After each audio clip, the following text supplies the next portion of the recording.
Good evening to everyone.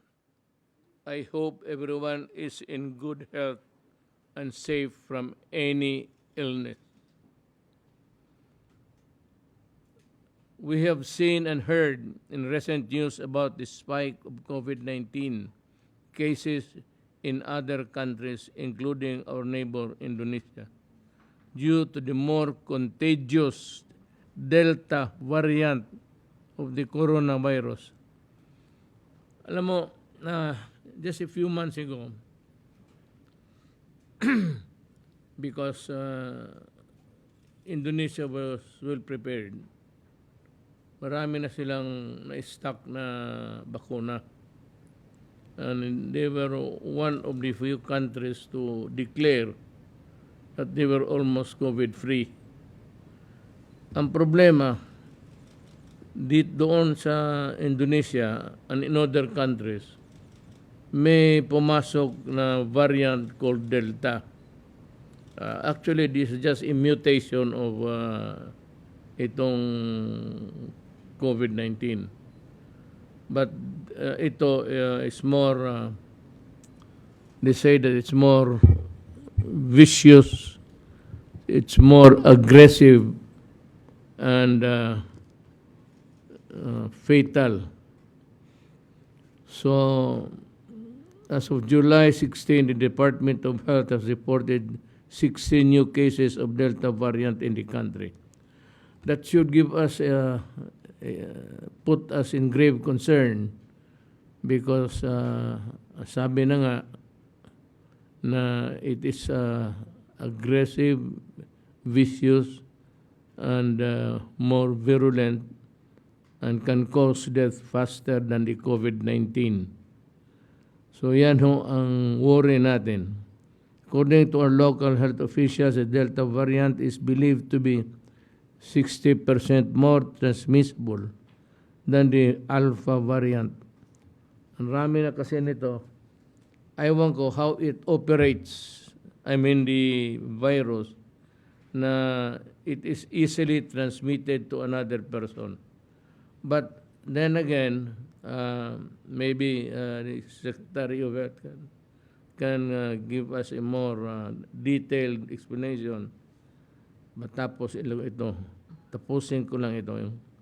In comparison, the Alpha positive person can infect 4 to 5 persons, while the Delta one can infect 8 persons.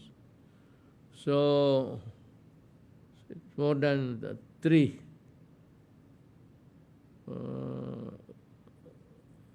5, ito, 8. So may 3 talaga. 8%. So the reported local cases in the country is a cause for serious alarm and concern. Again, it's redundant, but still it's good as any warning that can be given to the people. We may need to reimpose stricter restrictions to avoid mass gathering and prevent super spreader events. Now, it is not only Indonesia, tinamaan uli ang Korea at Taiwan. Sila yung nag-lockdown kasi pumasok nga itong variant na Delta. I hope that our existing infrastructure in dealing with the problem of COVID-19 can cope up. Depende kung the vaccines for COVID-19 can be as effective in dealing with the virus Delta. Pagka nandito na, sakali man it will spread, I hope it will not, then we'll have to go again to stricter measures. We are not the only one. And also tinamaan ng Delta UK. Balik rin sila sa dati. I urge the DILG and the PNP to implement existing protocols with greater urgency and necessity.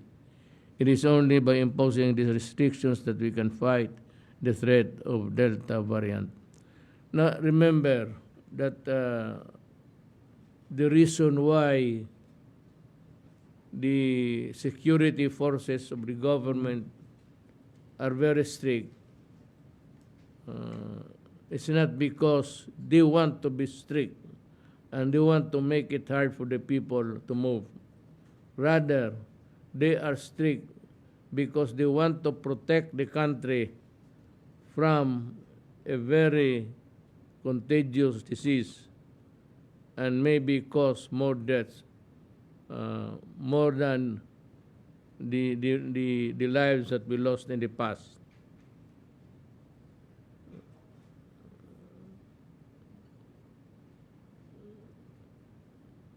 Meanwhile, the latest Pulse Asia survey reported similar data, with 43% respondents willing to get the vaccine.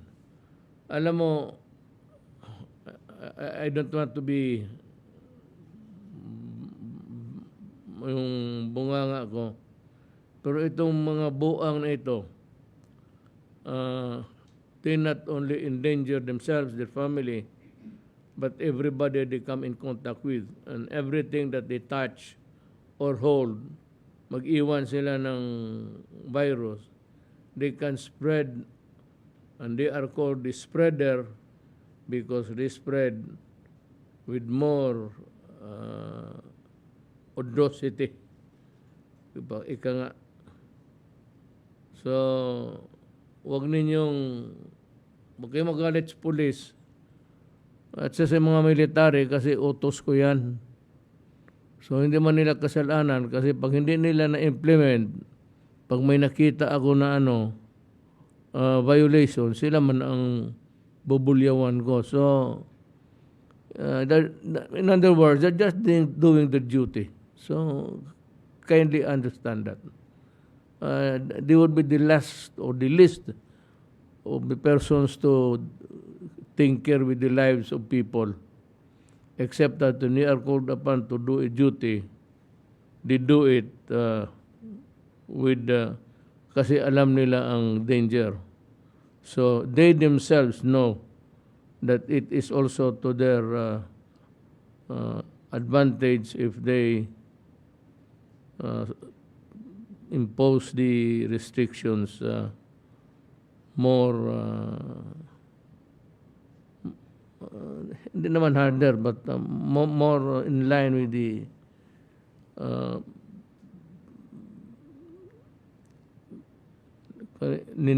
regulations of government.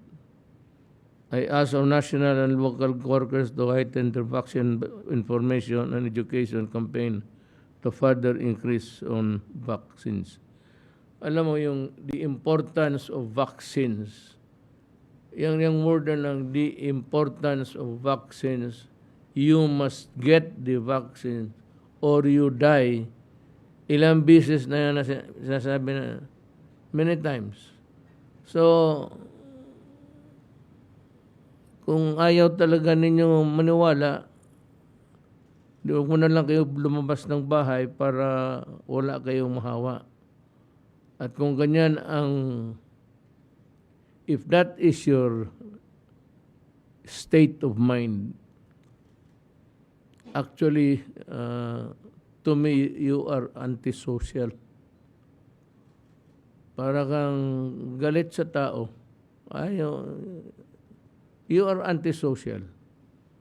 Because in face of the danger confronting you and knowing fully well that it is really dangerous, you choose the path of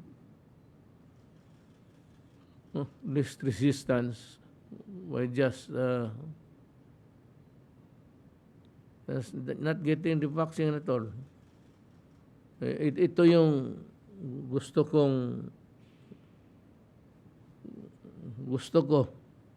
Ito yung gusto ko sila.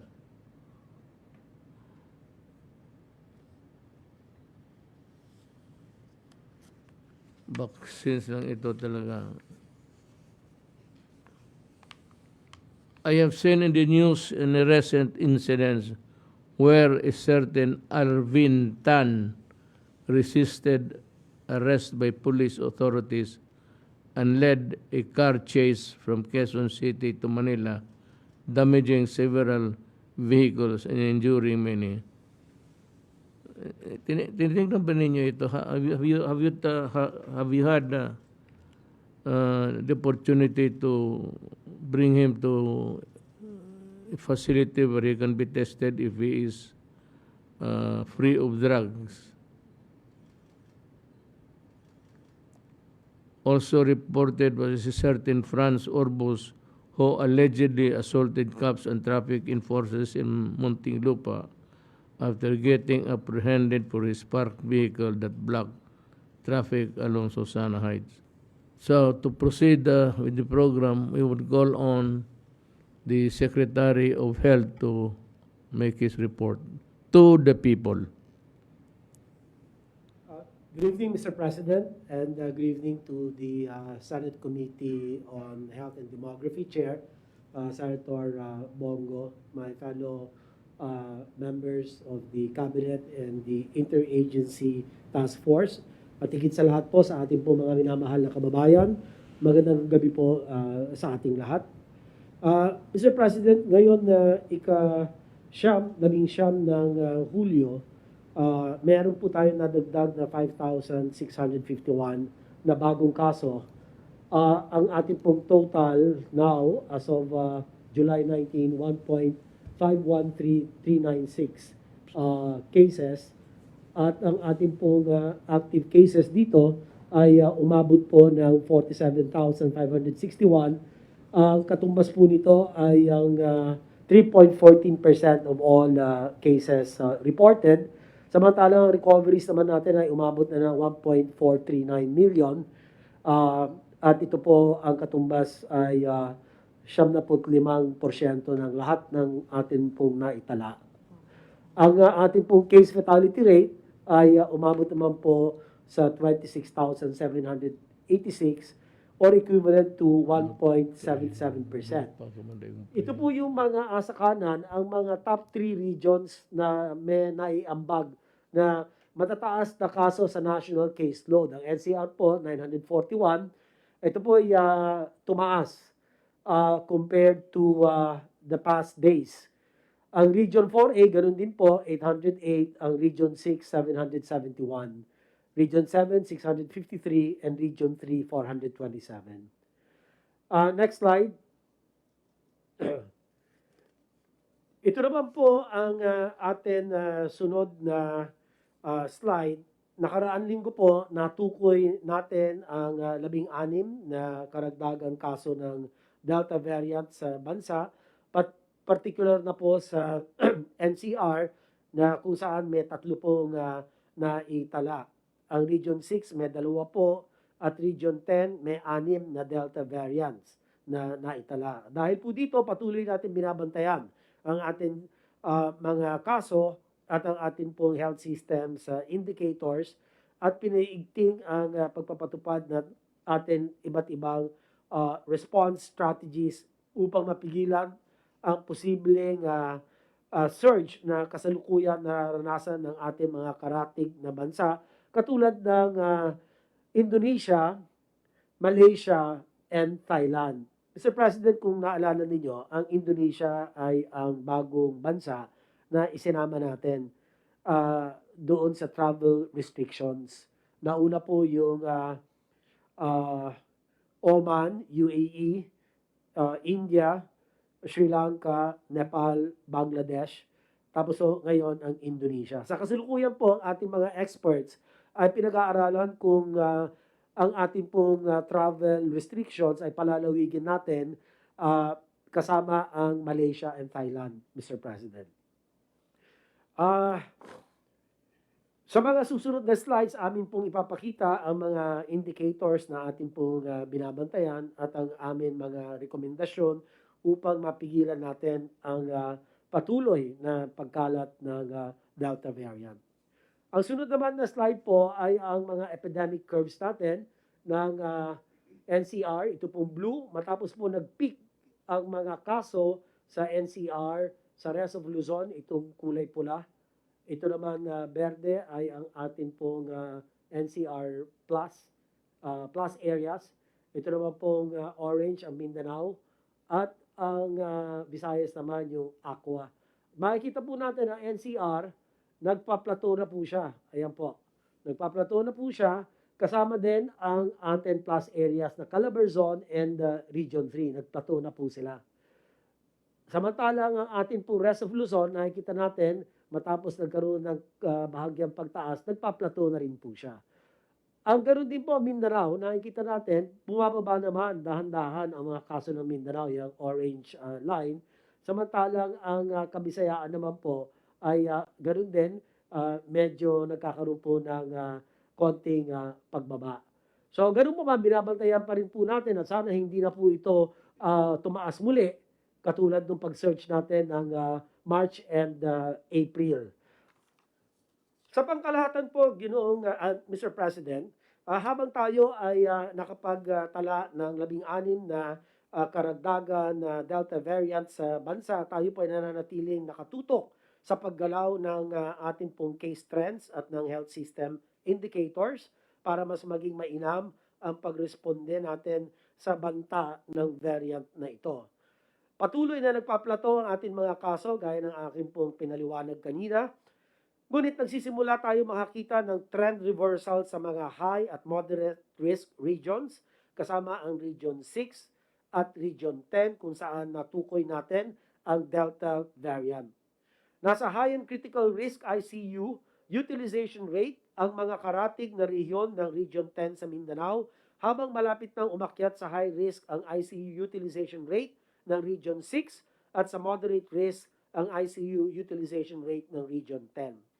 Dahil karamihan ng ating mga Delta variant cases ay galing po sa ibang bansa, masasabi natin na ang ating ipinatutupad na travel restrictions and border protocols ay nabigyan tayo ng pagkakataon upang palakasin panglalo ang ating PDITR plus strategies at ang pagpapaunlad ng ating pong health systems capacity.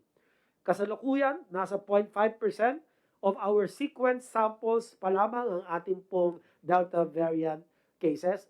Mataas pa rin po ang atin natukoy sa whole genome sequencing by the UP Philippine Genome Center, yung pong beta variant. Siya pa din po ang may pinakamalaking porsyento ng mga variants na sequence. Susunod po ang UK variant or the alpha variant. At kumpara po sa ibang bansa, sa ASEAN, nakakaranas ng malubhang pagtaas sa kaso dahil po sa Delta variant.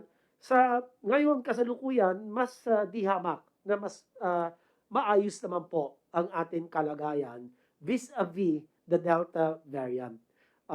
Upang mapigilan natin ang pagtaas ng mga kaso, kinakailangan po natin ipagpatuloy ang pagpapatupad ng DOORS 1 and 2 and travel restrictions and screening, testing, at quarantine sa ating mga points of entry.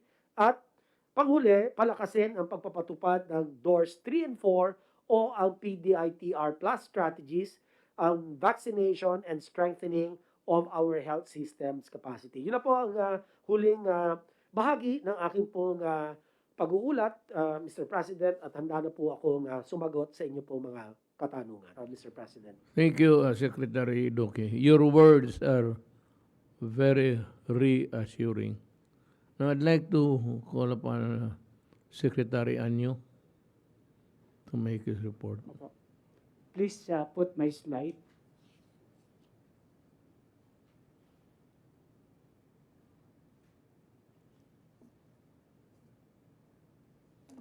Magandang gabi po, Mr. President, Senator Bongo, fellow public servants. Akin pong iuulat naman sa parte po ng enforcement na pinangunahan po ng DILG. Dito po sisimulan ko po ang aking ulat ngayong gabi sa implementasyon ng National Vaccination Program na nakalap natin mula sa datos ng mga LGUs. Makikita po natin na nasa 42.26 million Filipinos ang nasa eligible at priority groups na ang nakapagparehistro sa vaccination monitoring systems. Magandang balita po ito dahil ibig sabihin, nalalapit na sa kalahating porsyento ng ating kabuuang populasyon ang handa ng magpabakuna at hinihintay na lamang pagdating ng karagdagang doses upang sila ay mabigyan ng vaccine. Makikita naman din po sa ating slides ang kahandaan ng ating LGUs sa pagtugon sa mga hamon ng COVID-19. Almost 26,000 LGUs po mula sa probinsya hanggang barangay ang nakapagsubmit ng vaccination action plans. Sa ngayon po ay nakapagtala na tayo ng 36 na kaso ng mas nakakahawang COVID Delta variant sa bansa. At dahil hindi kayang tukuyin ng ordinaryong test kits at kailangan ng genome sequencing, maaaring mas malaki pa ang bilang ng may dala ng variant na ito sa ngayon. Kaya nangangailangan ng mas matinding pag-iingat ang lahat. Ang Delta variant ang nakikitang sanhi ng biglang pag-spike ng mga kaso sa ibang bansa katulad ng India at Indonesia. May ilang mga bansa rin tulad ng United Kingdom, Australia, Malaysia, nakasalukuyan nagpapatupad ng lockdowns upang mapigilan ang pagdami ng infections dala ng nakakahawang Delta variant. Sa susunod ng mga araw ay maglalabas ang DILG ng memorandum upang paalalahanan ng ating local government units na maganda sa lalong madaling panahon ng mga estratehiya sa posibleng local transmission ng COVID Delta variant. Ipatutupad po ng ating LGUs at Philippine National Police ang lahat ng batas, ordinansa at IATF Omnibus Guidelines at Community Quarantine Protocols para sa kaligtasan ng lahat. Kaya wag pong mangamba ang ating mga kababayan sapagkat tayo ay may mga nakahandang plano para sa COVID Delta variant. Ating hihigpitan ang mga border controls, lalo na ang mga international airports at seaports. Pangungunahan din ng ating mga local chief executives ang aggressive PDITR plus vaccination strategy, ang mabilisang pag-testing, tracing, contact tracing, pag-isolate sa mga COVID positive patients sa pamamagitan ng ating Operation Listo for the protection, for the protocols for the management of emerging infectious diseases. Magdadagdag din po ng kaukulang quarantine and isolation facilities at mga healthcare facilities. At higit po sa lahat, pinaalalahan natin ang lahat na dapat ay susunod sa minimum public health standard. At kailangan din po natin magpabakuna kaagad. Ito ang pinakamahusay na panlaban sa COVID, lalo na sa COVID Delta variant. Next slide, please.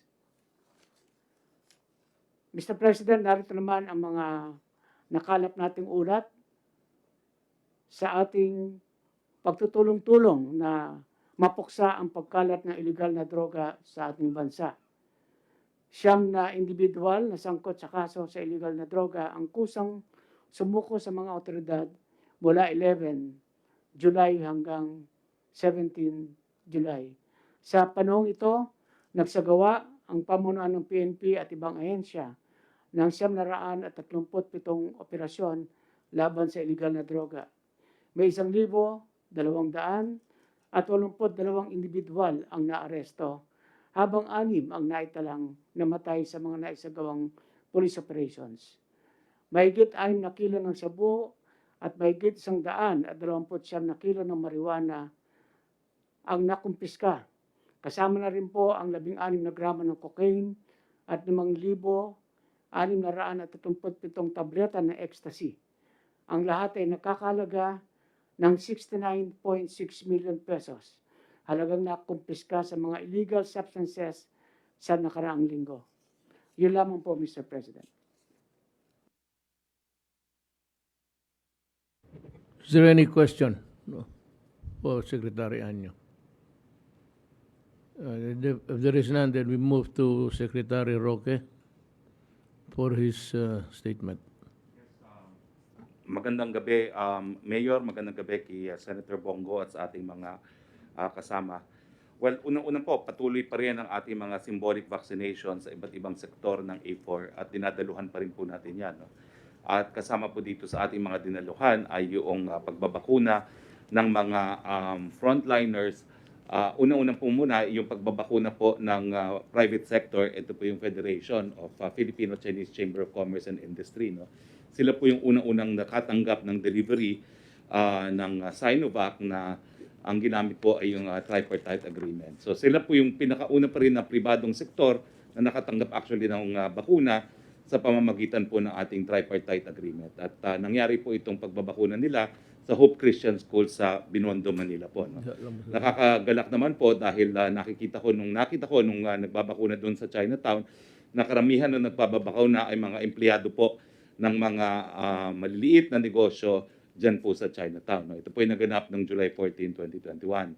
Kasama po dyan sa larawan yung presidente po ng Filipino-Chinese Chamber of Commerce na si Henry Lim Bogyong. Next slide please. Ito pa po yung mga larawan doon sa Federation. No? Next slide please. Nanggaling din po tayo sa isang Taguig Bakuna Nights. No? Ito po yung kumbaga gimmick po ng mga LGUs na bakunahan yung mga nagtatrabaho sa araw. So hanggang alas 12 po ng gabi sila po yung nagpapabakuna. At dito po sa Taguig, maganda po yung kanilang bakunahan sa isang mall po ng Ayala. At meron pa po sila mga entertainers, no, para hindi po maimit mga galing sa trabaho habang sila po yung nagpapabakuna. Wala po kasi dito si Secretary Tugade, pero kanina po nagkaroon po ng magandang balita. Itong ating Philippine Coast Guard po ay nagpaalis po, no, ng isang Chinese naval warship po. No? Challenge po nila itong Chinese naval warship nito sa Marie Louise na within the napakalapit po sa El Nido. No? Ang istorya nga po, yung ating Coast Guard vessel po ay pabalik galing sa kanyang paglalayag sa West Philippine Sea. Papunta po siya sa Palawan kung saan siya po nakadak at dito po niya nakita itong Chinese naval vessel. No? At bagamat it was I think the first time na nagpaalis siya ng naval vessel, wala naman pong insidenteng nangyari. Nagresponde naman po yung Chinese vessel at umalis doon sa lugar. No? At sinigurado po ng ating Coast Guard na nakalabas na talaga ng exclusive economic zone bago po bumalik sa Puerto Princesa. Now, for your information, Mayor po, no, itong ating Coast Guard vessel pong ito ay hindi po ito yung kauna-unahang pagkakataon na nakapagpaalis po siya ng mga dayuhang mga barko sa EEZ natin. No. Itong BRP Cabra po, bago po itong insidenteng ito, ay nagpaalis din ng 5 Chinese ships at 2 Vietnamese vessels doon din po sa lugar ng Marie Louise Bank. So I'm sure po at the right time, mabibigyan po natin ng recognition yung ating mga nasa Philippine Coast Guard. But I have, on your behalf, congratulated the men and women of our Philippine Coast Guard for a job well done. Next slide. Kanina po ay nag-interview lang ako. Ang tanong, itong pagpapaalis daw po ng mga foreign ships, ito ba daw po ay marka na nagbabago na tayo ng pulisiya? Ang sagot ko po, never po nagbago ang pulisiya sa ilalim ng inyong administrasyon. Ang sinabi po natin, wala tayong teritoryo na isusurrender at babantayan po natin kung anong atin. Ang pagbabago lang siguro ay meron na tayong bagong kakayahan sa hanay po ng Philippine Coast Guard na bantayan nga po kung ano yung atin. No? At ito po ay dahil sa modernization program na pinursu po ng inyong administrasyon, hindi lang po sa Hubong Sandatahan but importante rin sa Philippine Coast Guard. At lastly po, I just got a notice by way of final report. No? Ang notice po ay, anyway, sa susunod ko na lang po i-report yung isa pang development na decision ng Korte Suprema that would have a substantial impact on our tax collection. Kausapin ko po muna si Customs Commissioner at saka si Secretary Dominguez before I report it to you. No? It's a decision of the Supreme Court na kakalabas lang po, mainit-init pa. I think it came out today on the internet. So I think I will discuss it first with Secretary Dominguez and Commissioner of Customs. At mamaya po. Is it in favor of government? Or? In favor po. This could contribute to what is probably our biggest, largest customs collection. Ganun kalaki po ito. And this, nabanggit nyo na po ito sa isang public address niyo. This is concerning alkalite. Yung alkalite na hindi po siya nagbayad ng excise tax, samantalang ang common meaning po ng alkalite is unleaded tax. So, this promises to be our singles, one of the largest success stories po as far as customs collection is concerned. Yes, mag-segue ako dito ha sa ano because I saw the gray ship dito pinakita natin sa screen. Hindi man Coast Guard siguro 'yon. I think it's really a warship. I'd like to ask Secretary Lorenzana, why is it that in many occasions, the latest one was yung kanina, but previously we had about 2 or 3 incidents which we drove away the Chinese vessel. Gusto ko lang basahin ang utak ng mga taonan. Bakit madali silang mapaalis? Are they avoiding any confrontation? Or parang goodwill, or there's something afoot. We really do not know. Kasi madali mapaalis ngayon eh. I think previously twice in the past. Talagang pinaalis sila and they readily agreed to the suggestion of the Coast Guard to move away from the territorial waters. Yes, Del. Mr. President, ang suspect ko po ay kaya sila umalis dahil napakalapit na nila sa Palawan eh. And that is already not contested sa atin yun eh. So, isa yun. Pangalawa, parang ayaw nila magkaroon ng insidente dyan involving their naval ships kasi naval ships na ginagamit nila samantalang ang ginagamit natin ay yung civilian ship na Coast Guard. So, yun po mga dahilan siguro kung bakit ayaw nila makipag-confrontation at umaalis na lang sila. No, historically, we never really sent any of our warships. Puro Coast Guard lang yun. That's really Coast Guard is part of the diplomatic, yan eh. And we do not send warships. And Mayor, if I may add, siguro kasama na rin po dyan yung mabuting relasyon natin ngayon sa China na ayaw rin nilang madistorbo, no? So pag nalalaman naman nila na talagang napakalapit na sa Palawan at kinakailangan umalis, umaalis naman sila pag pinapaalis. Yun lang po. Kaya nga. So it's very easy for them now to go away upon our suggestion. Let's hear from si Charles. Wala ba tayong panel? Is there no panel to talk to? Ikaw na siguro.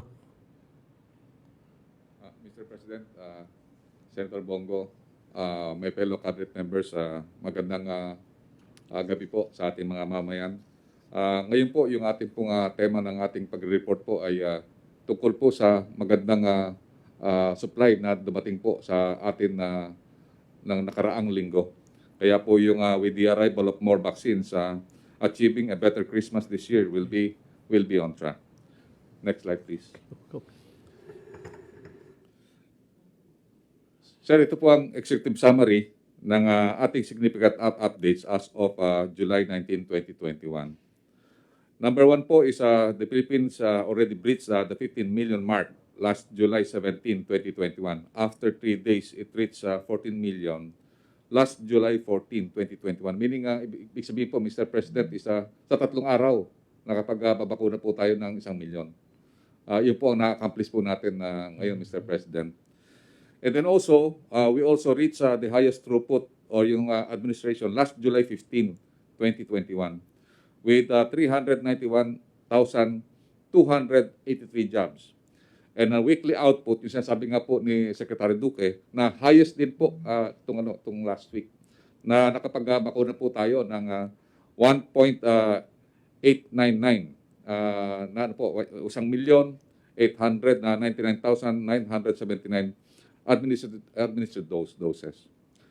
At ang pangalawa po, Mr. President, noong last week po, tayo po ang sa tatlong araw ay nakareceive po tayo ng 7,142,450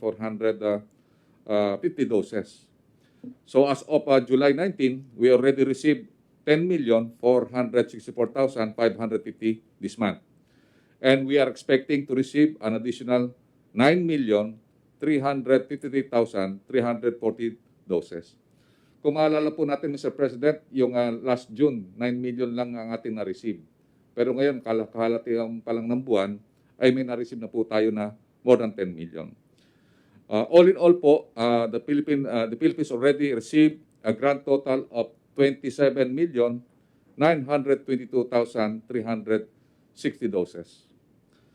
And sa ngayon po, dati po tinatanong niyo po ako kung anong safe na stockpile na tayo medyo maganda na po ang ating, hindi na po tayo kakabakaba.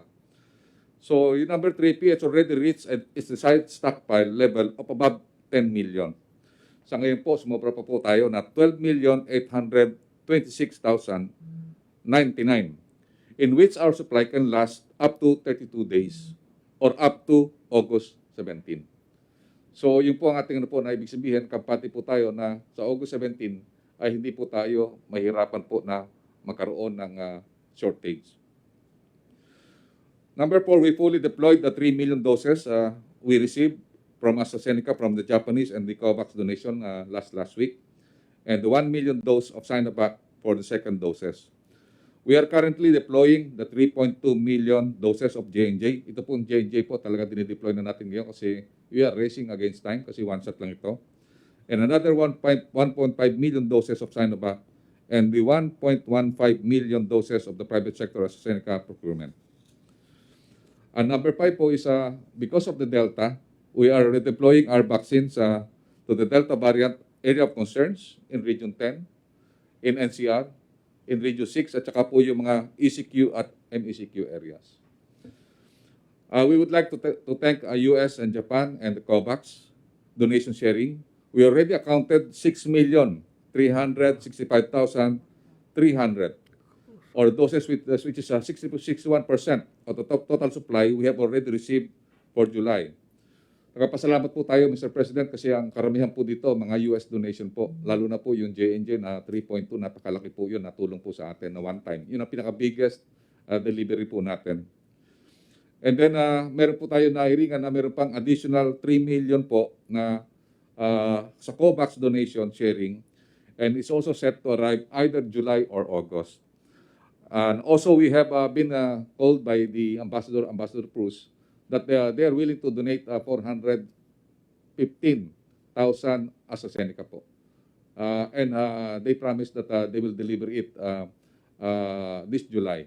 Nagawa na po namin ang paperwork, Mr. President, and we are hopefully na maibigay po natin yon either sa mga ating uniform personnel para po mabakunahan na po natin ang ating uniform personnel before the end of August. And then also, meron po kaming nahiringan din na yung COVAX, baka po mag-donate ng Chinese vaccine, either Sinopharm or Sinovac. Pagka po available ang Sinopharm, bibigay po sa atin. At sinabi po namin na we are willing to receive yung Sinopharm or Sinovac kung ano po ang available. And it will be available, according to them, next month. So kasama na po ng WHO COVAX ang Chinese vaccine dahil meron na po silang tinatawag na emergency use list. And then in compliance with your guidance, Mr. President, bumisita po kami kanina nila SND, ako po at saka si Secretary Duque at saka si SILG.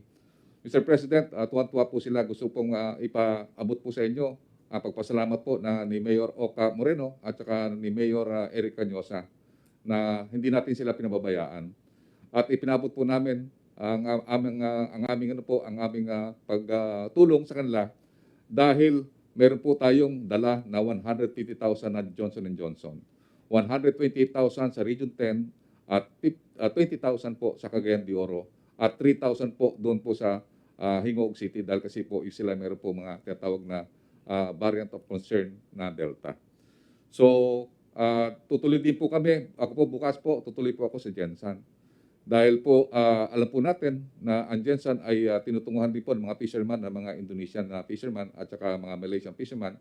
So, ang ginagawa po natin para magkaroon po tayo ng stricter border control with the mayor and also with the military present in Jensan.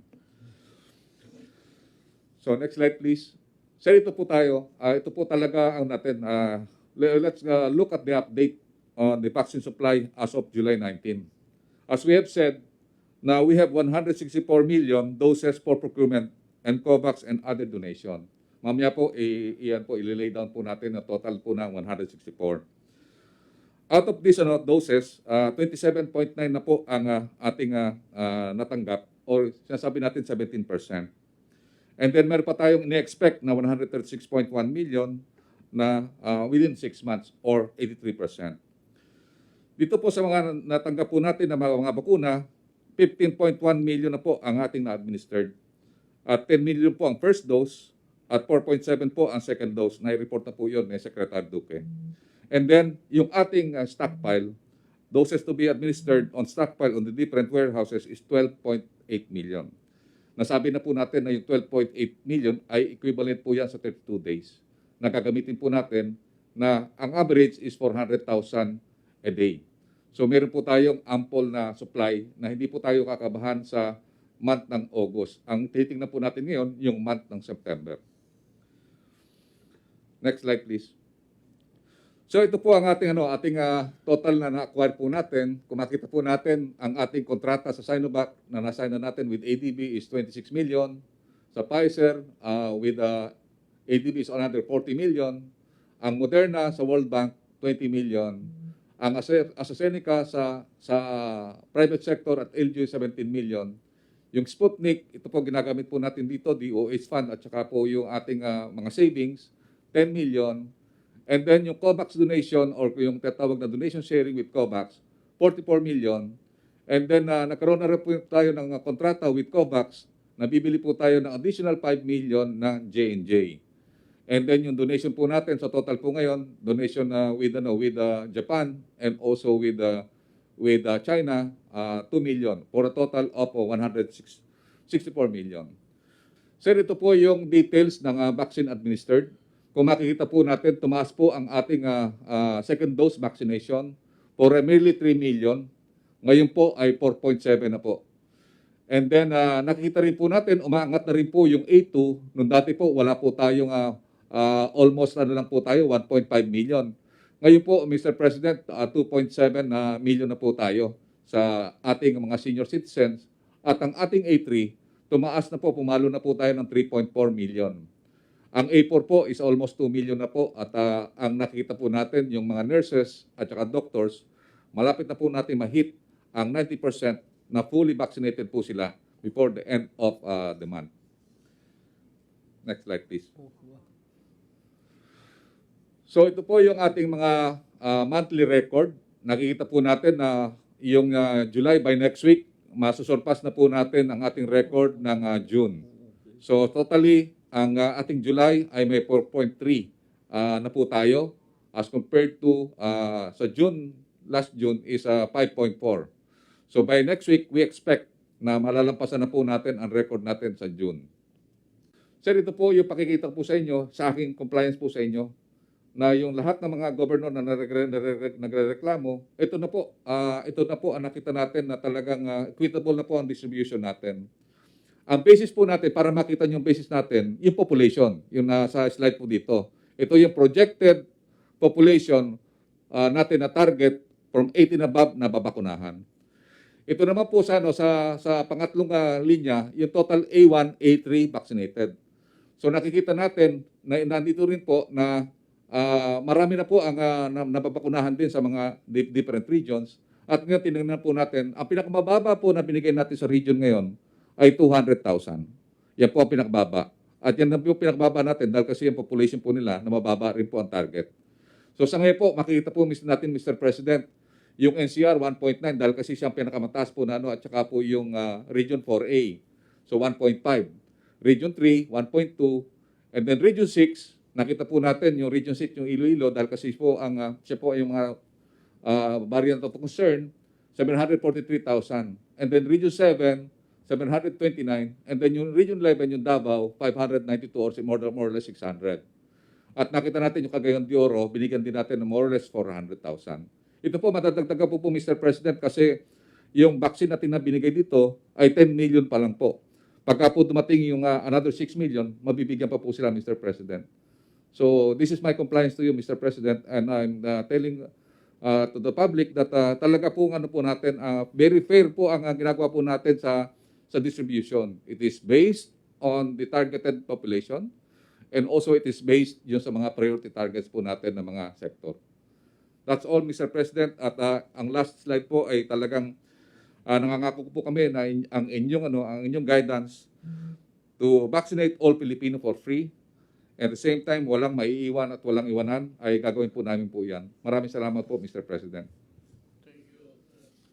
Thank you, Secretary Galvez. You're doing good. The vaccine is proceeding well. Meron lang ako, before we end, meron akong, nandito pa pala si Bernard, do you have something to say?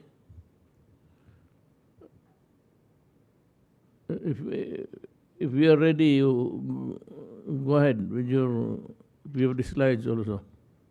Yes, Mr. President. Bibilisan ko lang po, Mr. President. Magandang gabi po, Senator Bongo, cabinet members, magandang gabi po.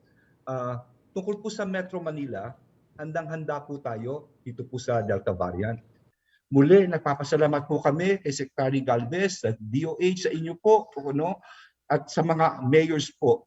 At pinakahuli na lang, Mr. President, kayo na po ang nagsabi kanina na ang Delta variant ay very aggressive, very infectious. At sinabi po ni Secretary Duque na ang NCI cases sa ngayon ay tumataas at meron tayong 3 kaso ng Delta. In fact, ang increase ito ay exponential. Kami po ay nagbotohan po kami kanina, no? Kami po mga alkalde, mga mayors, nag-usap-usap po kami at hinihiling po sana namin sa IATF na baka maaari na yung polisiya tungkol sa 5-year-old pataas ay baka pwedeng isuspindi muna sa Metro Manila, no? Dahil nga po meron kaming kaso rito at medyo tumaas po ang kaso rito. Sa dahilan po na ang 5 to 17 ay hindi bakunado at sila po ay posibleng maging super spreaders, no? So, ito lang po ang aking report, Mr. President. Ang mga mayors ay nagkakaisa rito, iisa ang boses, iisa ang boto ng mga mayors po rito. At gusto ko lang sabihin, handang-handa po sila dito po sa Delta variant. Salamat po. I admire your industry. By the way, kaya ba natin magkanta ng happy birthday o magsabi na lang ako happy birthday? So, happy birthday to you. Salamat po. Salamat mga kasama. Thank you po. So, we'll go to Carlo. Maraming salamat. Secretary Nograles then.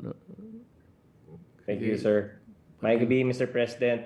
May gabi sa mga kasamahan ko sa gabinete. May gabi isab kang Senator Bongo.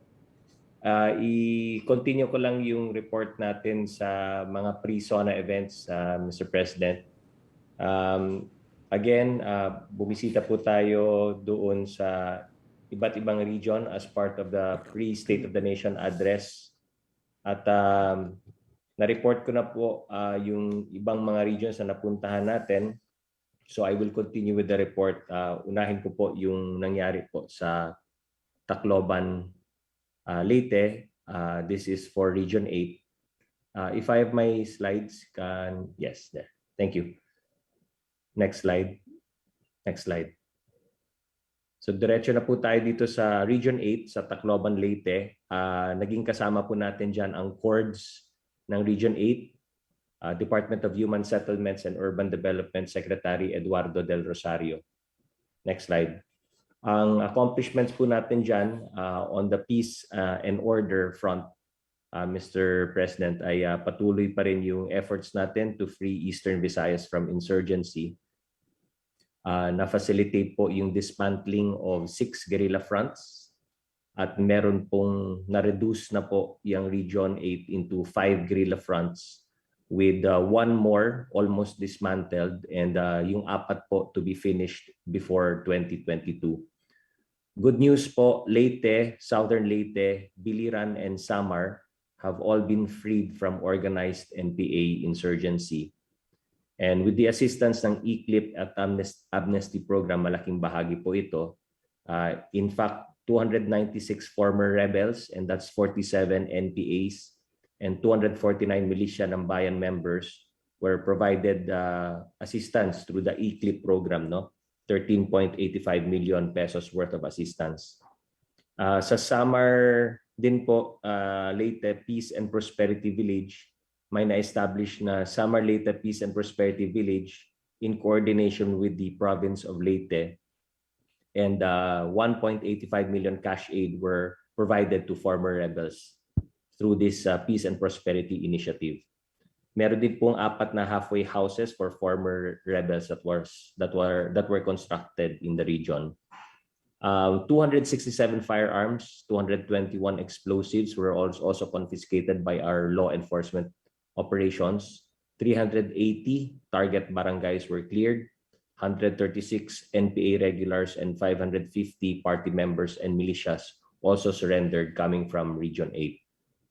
Together with our cords doon, si Secretary Rolando Jacelito Bautista ng Department of Social Welfare and Development. Next slide. Nireport po niya na ang accomplishments po natin dyan ay, of course, under the DSWD, yung Social Amelioration Program, wherein 400,158 families benefited under the emergency subsidy. And meron din po tayong National Greening Program in the region, 73,779,259 seedlings produced with 62,487 hectares planted. And the major infrastructure projects na ongoing po sa Zamboanga Peninsula are the Zamboanga City Bypass Road, the Zamboanga West Coast Road, Zamboanga del Sur Coastal Road, Dipolog, Sindangan, Liloy, Ipil Road, the West Corporate Center, the Asian Halal Center, at yung Pagadian Airport improvement, expansion of airside facilities, improvement of runway, and graded shoulder. Next slide. As for peace and security, the successful dismantling of different guerrilla fronts or CTG fronts, no? CTG Front Feliciano B and CTG Front Cara were dismantled in 2019. CTG Front Joji, CTG Front 13, HQ Calo were all dismantled in 2020. And CTG Front Feliciano A, the main guerrilla unit, and the Regional Urban Committee dismantled this year, 2021. And a total of 324 surrendered mga former rebels. At mga ECLIP benefits were given to former rebels who surrendered. May 7.6 million released to 85 FRs. Nakaka-complete po rin tayo ng 3 halfway houses for former rebels in Dipos, Dipolog City, and Ipil. And as part of our intervention efforts, no, for former rebels, meron po tayong 96 former rebels na na-appoint as CAFGU members. And we're happy to report that 2 former rebels were actually enlisted to the Philippine Army.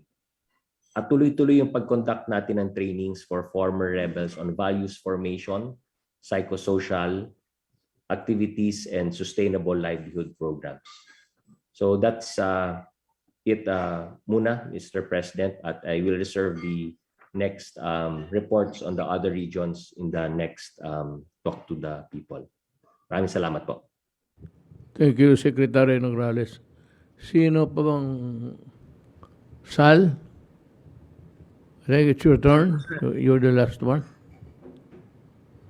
Magandang gabi, Ginoong Pangulo, mga kasama po natin sa kabinete, si Senator Christopher Bongo, at happy birthday muli kay Chairman ng MMDA, N.R. Abalos. Ginoong Pangulo, ibig ko pong ipaabot sa inyo na ang inyo pong lingkod ay nakatanggap ng tawag sa telepono at mga text na galing po sa Mayor ng La Paz na si Mayor Venus Jordan, Mayor Christian Rodriguez ng Taytay, Palawan, ganun din po si Mayor Rocky Ilagan ng Puerto Galera, at ganun din po yung mga nandyan sa mga barangay kapitan ng Holy Spirit, ng Payatas, at ng Bagong Silangan. Ito po'y kaugnay sa pangangailangan nila ng bakuna. At madali naman po natin, ito'y nirefer kagad natin kay Secretary Charlie Galvez at kay Secretary Duque, at sila naman ay karakarang nagbigay ng commitment nila na magpapadala sila ng mga bakunang kailangan nila. At nagpapasalamat naman po sila sa mabilis na tugon ni Secretary Charlie at saka ni Secretary Pinkoy Duque. Doon naman po sa mga naririyan po sa Tumana at saka dito po sa Tumana, Marikina, at ganoon din po sa Bagong Silangan. Galing po tayo doon kahapon at nagkaroon po nga ng video call First Lady Hanelet Abansenya. Inilabas po nila roon ang kanilang suliranin sa Tuwi-Tuwi na at yung pagkabaha ng kanilang lugar.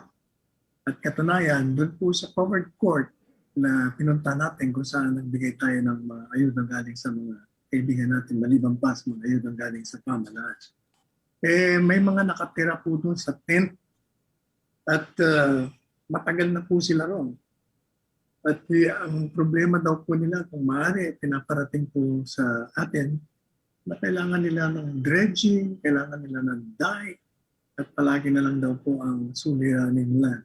At talaga namang nagagambala ko sila dahil yung pagbumaha ang Marikina River, talagang yang nandyan sa Bagong Silangan, yan sa Tumana, Marikina, talagang nalulunod ang mga bahay at mga tao. Kaya pinaparating naman po kagad natin kay Secretary Mark Villar at sa mga iba pang ahensya ng gobyerno upang tugunan, at nangako naman po sila na gagawa sila ng paraan. Now, kaugnay naman po dito sa nagiging suliranin po natin ng Delta variant. At palaging nakikiusap sila Secretary Duque, sila Secretary Charlie Galvez, na tayo ay palaging mag-observe nitong social distancing na tinatawag, ng pagsusuot ng maskara, paghugas ng mga kamay. Now, meron po akong isang paksa, Ginoong Pangulo, na bilang inyong Chief Presidential Legal Counsel, bilang punong abogado na nagbibigay ng payo sa batas, ay hindi ko po maaaring palampasin ang isang pahayag ng dating naging Ambassador Alberto del Rosario, kung saan siya po ay nagpapalipad ng akusasyon at lumilika ng intriga ng kasinungalingan laban sa inyo kaugnay sa inyong pagpapanalo nung nakaraang halalan ng 2016. Sangayon po sa kanya, siya ay nakatanggap ng impormasyon kung saan yun daw pong halalan ng 2016. Ito'y nagkaroon ng pagtulong at pagtanggap naman ng tulong ng suporta sa inyong pagkandidato galing sa dayuhan. Unang-una, yung pong sinasabi ni Ambassador de Rosario, sangayon sa kanya, natanggap niya ito noong pang panahon ng halalan. Bilang public officer, isa pong tungkulin niya na ito'y ilantad niya, ibulgar niya sapagkat ito'y labag hindi lamang sa batas kung hindi sa saligang batas. Subalit, hindi po siya umimi. At ngayon lamang siya nagsasalita nang wala pang ebidensya. Kaya ang tingin po natin yan, ito, ang layunin po ni Mr. De Rosario ay mantsahan ang iyo pong pagkapanalo noong 2016 at ilarawan na kayo'y lumabag sa batas at sa saligang batas. Alam po ninyo, sabi ko nga po sa counterpoint at sa mga interview sa akin sa media, ito pong akusasyon, unang-una isang kabalbalan, isang kasinungalingan. Sapagkat kayo bilang abogado, bilang isang public prosecutor o piskal, at dating alkalde, nakilala sa mabangis na pagpapatupad ng mga batas at ng saligang batas, labag sa karakter nyo na kayo ay humingi o tumanggap ng tulong sa isang dayuhan upang manalo lamang sa halalan. Alam ninyo at alam nating lahat na yung paghingi ng suporta at pagtanggap ng suporta sa isang dayuhang pamalaan upang makakuha ng boto sa mga botante, labag ito sa election law, labag sa saligang batas. At ito kontra din po sa inyong karakter na kayo ay kilalang-kilala na nagpapatupad ng halos mabangis na pagpapatupad. Firstly, at walang awang pagpapatupad ng batas kahit na nga sa inyong sarili. At kung tungkol naman doon po sa pagpapanalo ninyo, na pilit niyang minamansahan, ang kasaysayan po ninyo, bilang Pangulo, ay nagpakita na lahat ng halalan na sinamahan ninyo, wala kayong ipinatalo. Sapagkat ang naging political brand ninyo na inasahan nyo na tatanggapin kayo ng tao ay yung inyong iron-willed, responsive, and inclusive kind of governance. At yung pong mga accomplishments na nagawa niyo bilang alkalde at bilang isang public servant na umani ng paghanga at respeto ng mga kababayan. Hindi nyo kailangan unang-una ang suporta ng dayuhan at hindi kayo maaaring humingi at tumanggap sapagkat ngayon ay labag sa batas, labag sa saligang batas at labag sa inyong karakter. At dahil nga po diyan sa paghanga sa inyo ng sambayanang Pilipino, kayo'y nakakuha ng pinakamataas na margin, which is unprecedented sa kasaysayan ng ating bansa. Tandaan, sabi ko nga po sa kanila, ni ayaw nyo nga tumakbo sa Panguluhan.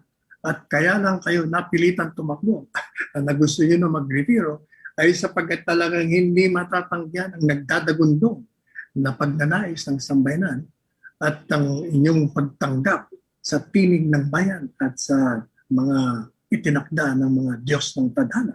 Kaya po kayo nanalo. Ito naman po si Mr. De Rosario. Kung totoo na nakatanggap siya ng ganong informasyon, dapat siya bilang public servant, sapagkat dati po siyang ambassador mo, kayo ay, dati siyang secretary ng DFA, kaya dapat matapos na ibunyag yun, inusig po kayo kung totoo yung sinasabi niya, pero hindi niya po ginawa yun. Bakit niya hindi ginawa? Ang sagot po doon ay kasing liwanag ng sikat ng araw na ang kanyang layunin lamang ay magpakalat ng kasinungalingan. Pareho ng mga kasinungalingan ikinakalat niya kaugnay naman sa West Philippine Sea laban po sa inyo. No, sir. Kaya ito pong mga Let detractors me- nyo, let siguro me panahon na po cut you, Sal. na tumahimik at Yung maghunos tumahimik. din naman sila. At tanggapin nila ang katotohanan na talagang kayo ay tinatanggap ng tao dahil sa inyong mga ginawa sa sambayan ng Pilipinas. Sandali. May I cut you there? Alam mo, itong visiting forces agreement, ang extension niyan is on deck, on the table. Ngayon, gusto ko lang makiusap o hindi makiusap, makipagsalita o makipag-ugnayan, or I just want to talk to some people in Washington, be it from the office of the President or the State Department or the Defense Department. You know, we are still investigating it. But you know, ikaw, Alberto, pag nasilip ko lang meron ka, I will charge you for marami akong ididemanda sa iyo. Ako, I have not, for the life of me, sued anybody, libel or anything, during my 23 years, 4 years as congressman, tapos vice mayor, hanggang presidente. Pero ikaw ang habulin ko kasi ikaw ang nag-transmit sa message. You are, in olden times, kung atwar lang tayo sana, you are guilty of treason. Kaya nga pala, kasi hindi ka Pilipino. Kung saan ka napulot, bakit ang itsura mo, hindi ka talaga Pilipino, sa totoo lang. At ayun o, ang mabigat sa iyo, ikaw yung nag-transmit. And I said, that is treason. Kaya daldal ka ng daldal dyan, anong China magtulong sa akin? Gago ka, saan mo nakuha yan? 16 million makuha mo ng tulong sa ibang bayan. 16 million mabili mo. Ang aking majority is 6 million over lahat 16 million. 16 million plus voted. 6 million of that was my majority over your friend. Kaya ikaw yung mukha mo, hindi ko nga malaman kung Pilipino ka ba o are you Pilipino? I want to see you personally. Where can I meet you? Saan ka ba nagkakape-kape? Ibuhos ko yung kape sa mukha mo. Maniwala ka. Hindi ka maniwala, subukan mo. Try conveying to me the message where I can find you. At pupuntahan kita. Hindi ako magdala ng security, ako lang. Ibuhos ko yung kape sa mukha mo. Nasaan ka ba ngayon? Kasi gusto kitang puntahan. Sa babahay mo. Katukin kita. Ako lang mag-isa, huwag kang matakot.